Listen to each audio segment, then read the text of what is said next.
Hey guys, so I have decided to do a video for the teacher tag that's gone around YouTube for quite a long time now.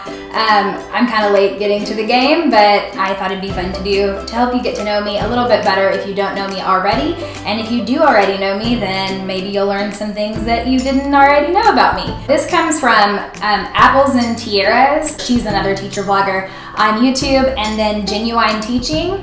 And I actually saw Pocket Full of Primary do this, and that kind of inspired me to do it. So I guess we'll just jump into it. The first question is, how long have you been teaching? What grades have you taught? And what is your background? So I have been teaching for 3 years now, not including my internship. If you include that, it's been about 3.5 years. In my internship, I taught 11th and 12th grade. And then I taught middle school for 2 years. So I taught 6th, 7th, and 8th grade, mainly 7th grade English. And then I also taught family and consumer sciences and some journalism classes and such. And then now I teach 4th grade. So I've kind of been all around the place. I would say that 4th grade is kind of where my heart is. I do miss my 7th graders a lot though too. My background, I graduated from Arkansas State University. I'm an English education major with a minor in journalism, and now I'm pursuing my 4 through 8 certification because I'm finding that I really enjoy teaching the elementary grades, especially 4th grade. Number 2 is, what grade do you teach? And I've already answered that one, so 4th grade. I am loving every single second of it. This is number 3. Where do you teach? State and city.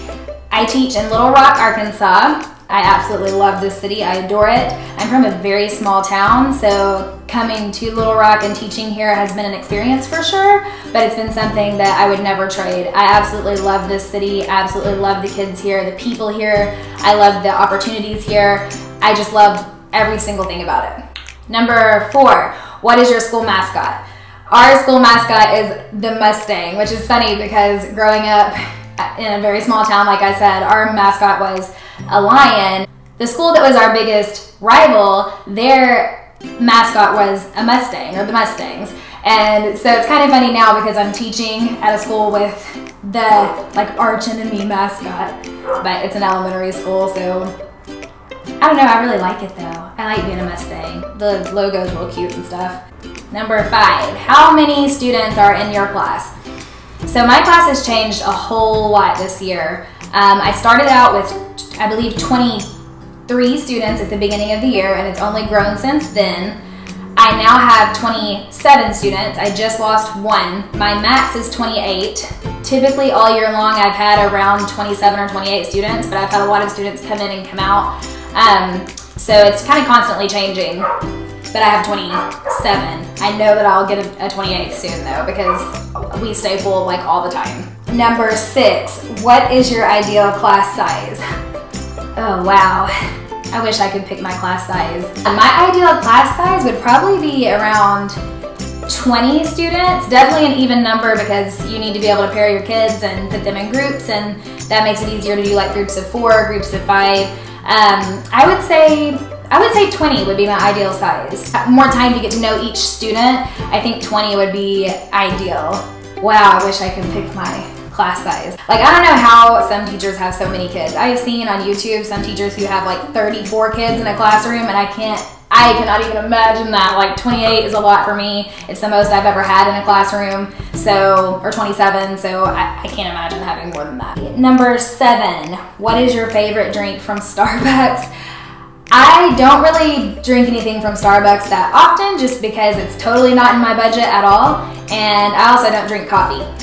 I know, that's weird. As a teacher, what teacher doesn't drink coffee? I just drink tea. So if I am gonna go to Starbucks though, I will get Trenta unsweetened black iced tea. That's how I order it, whenever I do order it. But that's not very often. I don't go to Starbucks very often at all. It's just very expensive, and I feel like it's overpriced, and it just takes more time in my morning. Number 8, what is your favorite online resource? Most definitely, number 1 is gonna be Teachers Pay Teachers. I don't know a teacher that doesn't use it, and if you're a teacher that doesn't use it, you need to get on it now because it is wonderful. I don't have to plan nearly as much anymore now that I am constantly using Teachers Pay Teachers. You also just get so many great resources from other teachers, so many great ideas, things that you might not have thought of before, lessons and plans and worksheets and activities and just all kinds of just things on Teachers Pay Teachers that teachers have created. And I think it's awesome that it's a group that supports teachers and that it's by teachers, and it kind of brings us all together, and it helps you not to have to reinvent the wheel. So definitely Teachers Pay Teachers. I also really like News ELA. If you haven't heard of that before, you should check it out. It's like articles that you can assign to your kids on Chromebooks if they have Chromebooks, or you can even print them out. But it gives you an article based on their like grade level or Lexile level, and you can like adjust that level to whatever you need it to be. And then it gives the kids questions, so it's like a quiz to test comprehension, and then they also can do a writing activity with it where they can write a short paragraph, and it's really great for testing their comprehension and for helping them to feel like they're staying up to date on current events, because it is like news articles. It's like things that adults would read, and I think that kids really enjoy feeling a part of our world and a part of our current trends and current issues and such. It just makes them feel more involved. So I really like News ELA as well. Number 9, describe your perfect classroom. I love my classroom right now. But my favorite classroom that I've ever taught in was my middle school classroom, because one wall was completely windows, and I love natural light. I'm filming with natural light right now. I just think that it's the best light, and I think that it just kind of is cheerful, lamps and such around, which I already have that. A lot of color. I love color in classrooms. I don't care what grade you teach. I think that you should try your best as a teacher to make the place that you spend a lot of your time in to be a cozy place that you enjoy being in. And so a lot of color for me, it just keeps me happy, keeps me energetic. I would also say total flexible seating. I already have flexible seating, but not as much as what I wish I had, so I think just cool seating for my kids would be awesome too. That'd be my ideal classroom. Also with a really great rug, because who doesn't like a really great rug? Number 10, what is your favorite part about teaching? That's a hard one. My favorite part about teaching is connecting with students and seeing a change in them as the year goes along, both academically and socially. I like watching them go from, one certain level and then progressing to a higher level, but I also really like watching them grow up and watching them turn into the people that they become. I love the families that I get to meet. I just love that. Teaching allows me to have an impact on a future generation, and it's a job that I feel like I'm making a difference in every single day. That's my favorite part. The fact that I feel like I am doing something good. I feel like what I'm doing is worthwhile, is definitely worth my time. I feel like I'm investing in something that it's very important. I feel like my job is very important. That's what my favorite part is. I just feel like I have a very rewarding job. So, number 11, what is your least favorite part about teaching? My least favorite thing about teaching, I would say, is standardized testing. The tests that they do at the end of the year. I understand the point of them. I do think they have a place, but it causes anxiety for the kids. It sometimes causes teachers to teach to a test, and that's not cool, in my opinion.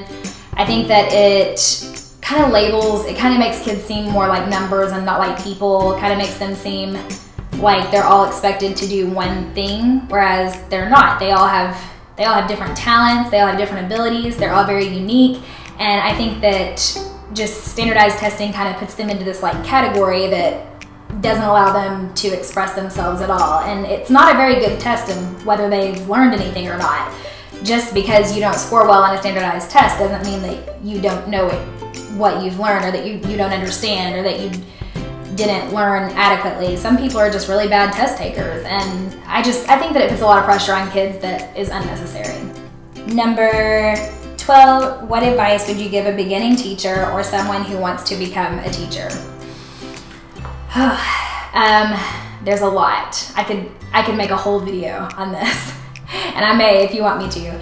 But the main thing I would say is don't sweat every little thing. When you're a new teacher, you want to impress everyone. You want all the kids to like you. You want to be the best teacher ever. You want your classroom to be a Pinterest-worthy classroom. And The thing is, you learn very quickly that just like any other job, it's not perfect, and it's okay to not be perfect. And you can't do everything. And so don't take work home every single night. And don't work on the weekends as much as possible. I mean, sometimes I do, a lot of times I do, but try your best to have some time for yourself. Remember to do self-care. Remember to spend time with family members and to have a balance between life and teaching, because that line is very blurry sometimes. Remember who you are, remember why you decided to teach, and on your worst day, repeat to yourself constantly why you decided to do what you're doing, because you will have bad days, especially as a first-year teacher. And I think it's important to remember, I am doing this for the kids. I am doing this for the kids.